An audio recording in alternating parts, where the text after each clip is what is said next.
guys, welcome to Stacking the Shelves for the week preceding May 23rd. I had to go look at the calendar. I'm getting a little confused about what day is what, because I have been off work for a bit here.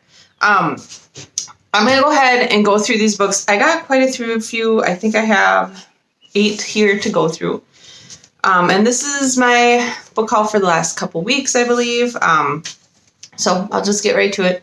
The first one I got is actually one for review, and that is War Maidens by Kelly Kuhn. And this is the sequel to Grave Maidens. And this is kind of a young adult fantasy that has a very Middle Eastern feel to it about... I'm trying to remember exactly what it's about. I know I like the first book. I think it's about maidens who get sent to the castle to be sacrificed for something. But anyways, yeah, it was good. I vaguely remember it. I'm going to have to go back and reread my review of it to remind myself before I read this one. But anyways, this one actually comes out October 20th. And it is, I think I got it through NetGalley to review. I love the covers on these. The first one was this very white cover with a bottle with blue flowers all around it or something. And this one's also a little bit darker, but very well done.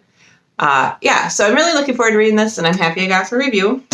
And then I did buy 3 books this week. The first one I bought was an e-novella for Kindle, and that is Defy or Defend by Gail Carriger. This is the second book in the Delightfully Deadly series.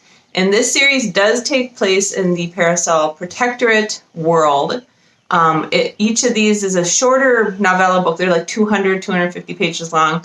And they feature one of the young women from the Finishing School series. So I don't remember who this one is. But I finished reading the first one that featured one lady from... Persia, is her name starts with P? Anyways, it featured one of the young women from the Finishing School series, and then this is a different young woman from the Finishing School series.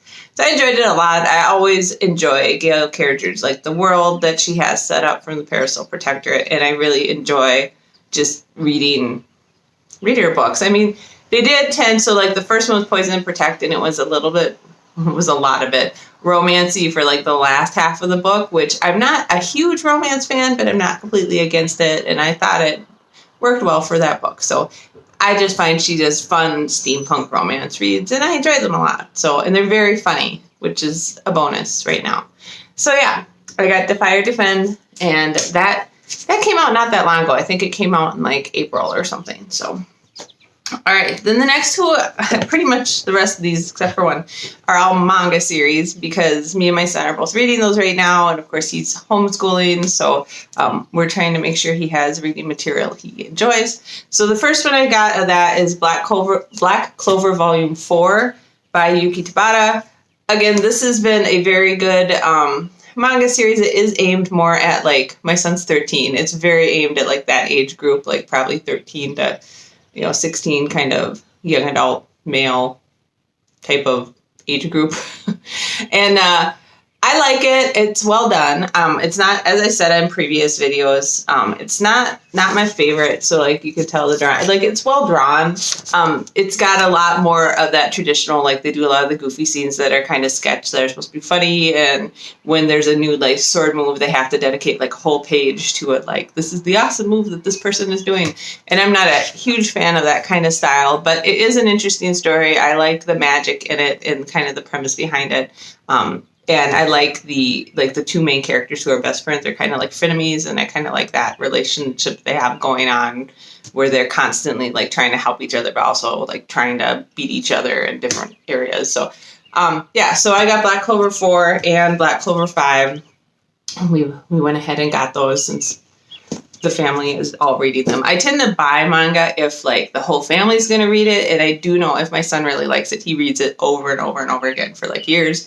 So it's worth it. If I'm just going to read it, a lot of times I'll just get it from the library if I can, but I can't get it off from the library right now or anything really. So we're just going to wait on that, I guess. So now I'll go to one that I swapped through Paperback Swap, and I haven't been doing a lot of swapping through Paperback Swap just because I don't know. I still have a wish list on there, and when wishes get granted, I go on there, but I just don't have as many books on my wish list on there, and it takes forever to get anything. So I haven't been actively doing a lot of that. The one I got from there is Shattered Blue, book 1 of the Light Trilogy by Lauren Bird Horowitz. And I believe I got this one because it's like a fae one or something. Yeah, so this is about 2 woman and man, young adult, who are fae, and that's kind of what I know about it. It's really weird. I've heard really good things about it. I've also heard people who don't like it, so I'll just have to judge for myself. But yeah, I thought it looked interesting, so I got that through Paperback Swap. And then I'll go into the next 3 I got were all gifts from my husband for Mother's Day. And one of these I've actually shown on Stack of the Shelves before because I did get it from the library, but I wanted to own it, and I thought my son, again, would enjoy it. And that is, I don't ever know how to say this, but Witch Hat 8 Layer Volume 1 by Kamomi Shirahama in Volume 2. So I got these both for my husband. I have read them both now, but previous to getting them, I had read Volume 1 because I got from the library, and I wanted more volumes in it. This series is especially exceptional for just the absolute beautiful, like, I don't know if that's a great example, but beautiful detail in the drawing. Like, it's really drawn really, really well, and I definitely appreciate that. And the characters in the story are pretty amazing, too. There's a lot of magic in it.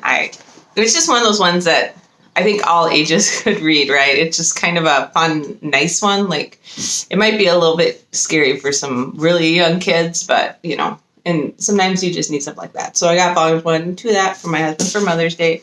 And then the last thing I got for my husband for Mother's Day is one I have not read yet, and that is The Bride's Story, Volume 1 by Kaoru Mori. I'm so sorry. I always feel bad. Like, I'm just absolutely murdering these things. This is another one that I've read really good things about. The drawing is supposed to be really good in it, and I'm excited to read. So it's one I could not get this one from my library. They were not carrying. So those are the 7 books I got for this week.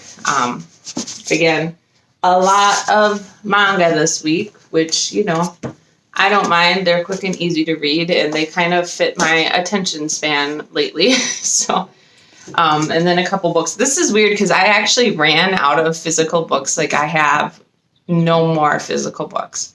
And I was like staring at my bookshelf going, oh, because most of them are on Kindle now because that's how I get my review books.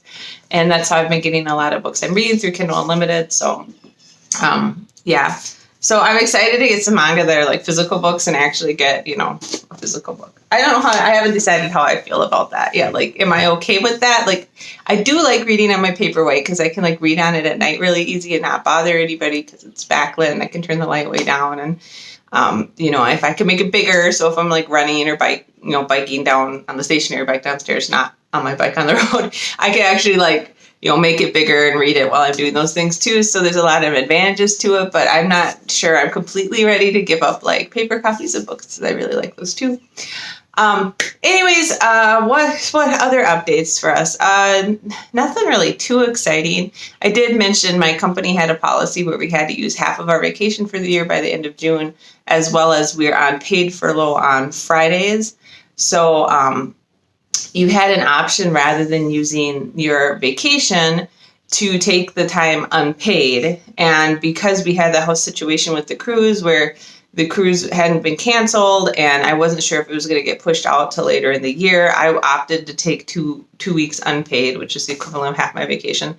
And so I'm on an unpaid week right now, right? But then that meant that the Fridays I was furloughed, I had to take on a different day so that I could still be taking some furlough time as well. So the result of all of that is that I end up basically not being at work for 2 weeks. So I do go back for one day next week in the middle of the week. I go back for a day, but I've been out all this week and I'm going to be almost next week. And then I'm back for like a week and a half and then I'm taking another unpaid week off. So not working a lot in May and June. It doesn't break my heart. I have a lot to do around the house. I do get a little bit worried though with things changing so fast. I am not being able to stay updated about what's happening at work. So that concerns me a little bit, but I'm assuming my manager will contact me if anything like really really important happens, regardless of the fact that they're being very strict about us not checking like our work email or contacting anybody from work, because they're doing this to take part of some tax benefits. And so they have to have proof that people actually were not working during these times. So, yeah, so that's been interesting. In other news that actually has me strangely excited, we found out yesterday that our cruise is officially canceled. Royal Caribbean did cancel our cruise in June, which is, well, it's not great because I would really like to be going to Rome and Turkey again. But yeah, no, it's great because now I can get my money refunded rather than sit here and not know what's happening. I think the whole family I especially was uncomfortable about taking the family overseas in June, just because none of us have had COVID-19 yet that we know of, unless we were all asymptomatic. And I don't want to, like get it while we're over in Rome or over in Turkey or whatever. And, doing an 8-hour plane ride with masks on and all that. And I've heard it's not so comfortable to travel in general right now. So I'm happy it's canceled. I'm happy that is resolved. The one thing we don't have resolved is our airfare. And I don't know if our flight is going to be canceled or not.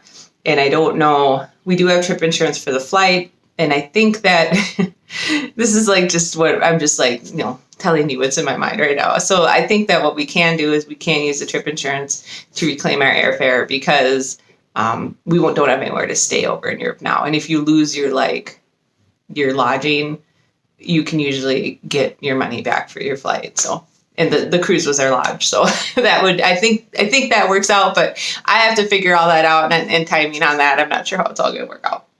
Other than all of that drama, we're just mostly staying at home. We did go to a state park yesterday and did some hiking for a very short hour because there were a lot of wood ticks out, and we just decided we were done with it. So we went back to the car, came back home.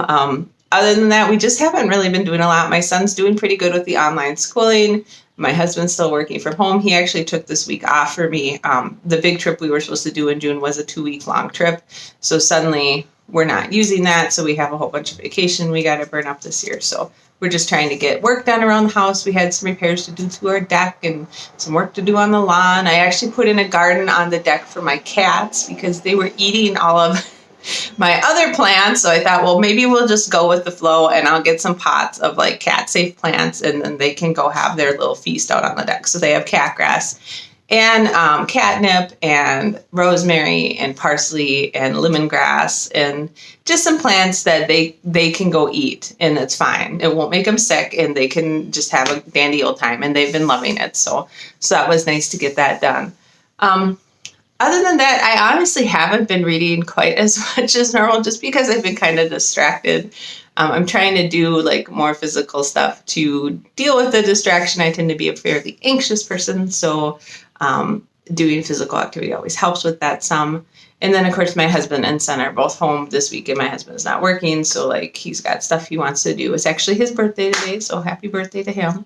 I'm recording this on Thursday before I post it on Saturday. So anyways, that's that, I guess. I hope everybody is staying safe.